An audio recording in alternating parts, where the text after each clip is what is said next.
Hi, everybody. It's great to be here today.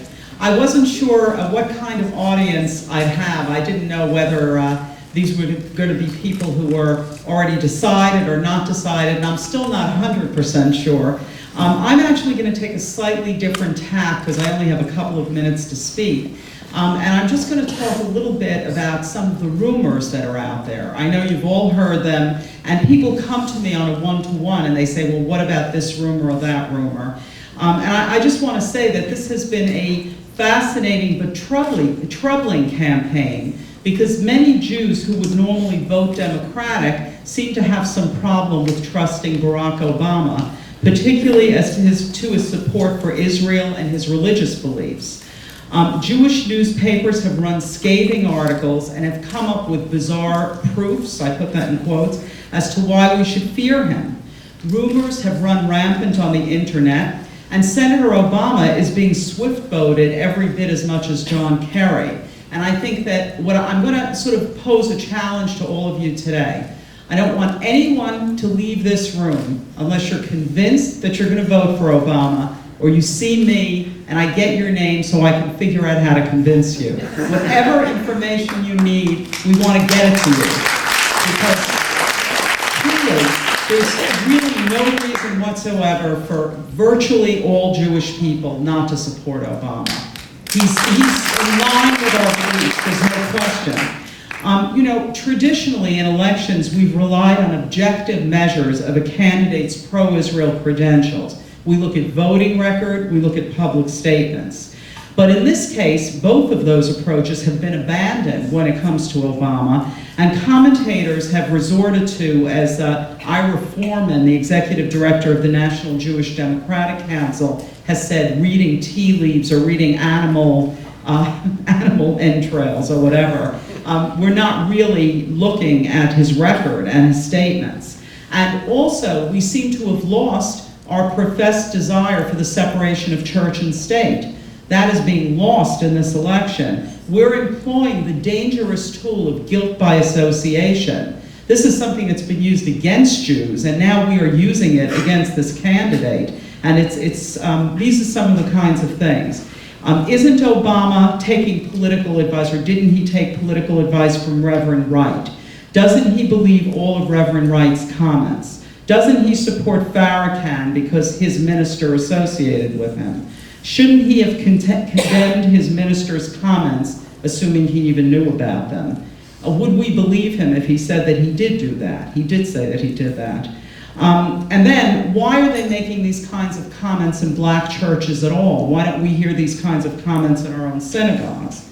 Well, my starting point is two things, both of which you've heard here tonight. One is, who knows him best? Well, that would be the Chicago Jewish community. They are very positive on him. There are articles all over the internet. You heard somebody here tonight to tell you that they are positive on him. One of the people working closely on his campaign is Penny Pritzker from the Hyatt restaurant chain. She's one of the head people in his campaign and is a big Chicago, very active Jewish person in Chicago.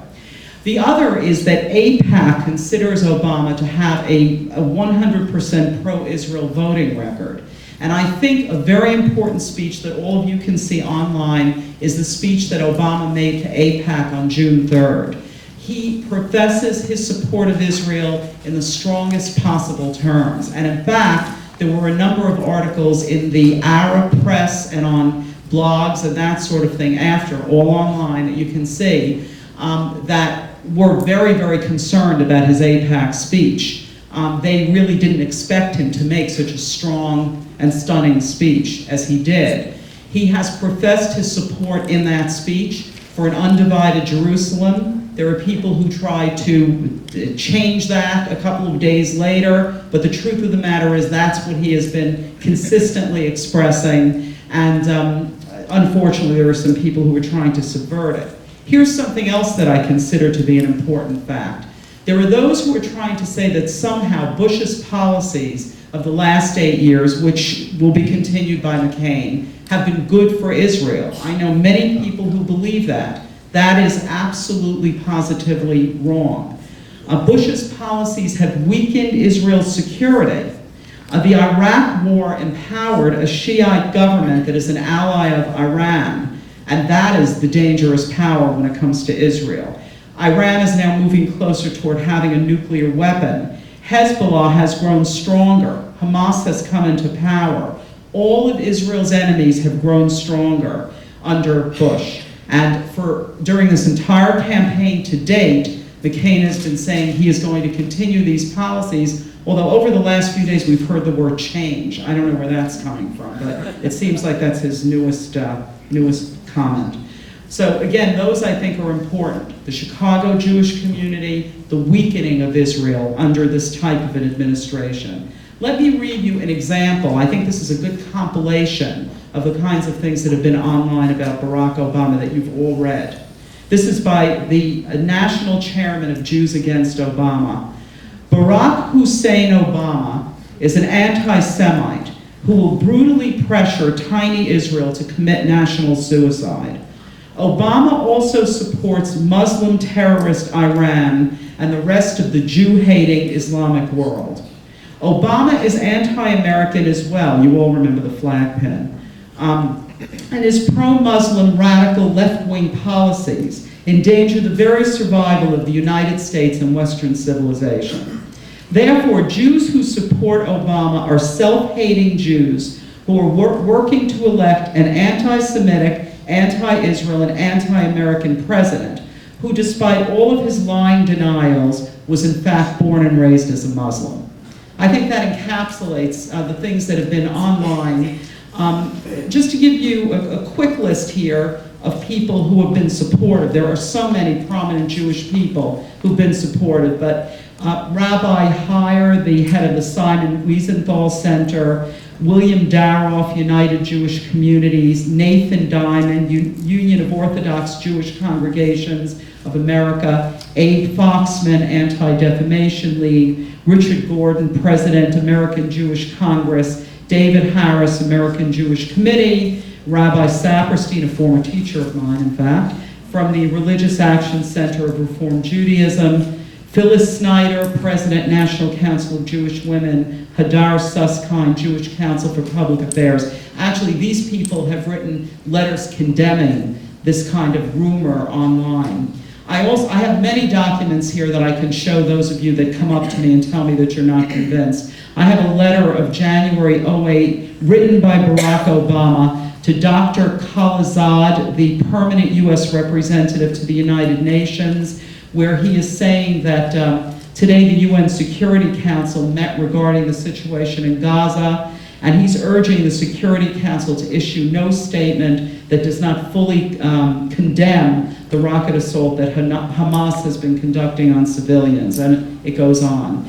I have lots of information here, probably no time to go through all of it, but I think that any of the rumors you've heard, we have ample information to counter it. So I'd really like each and every one of you, if you're not already, to become a Barack Obama supporter and Biden supporter. I think if you have any doubts, sort of the last nail in the coffin has to be the Republican vice presidential candidate.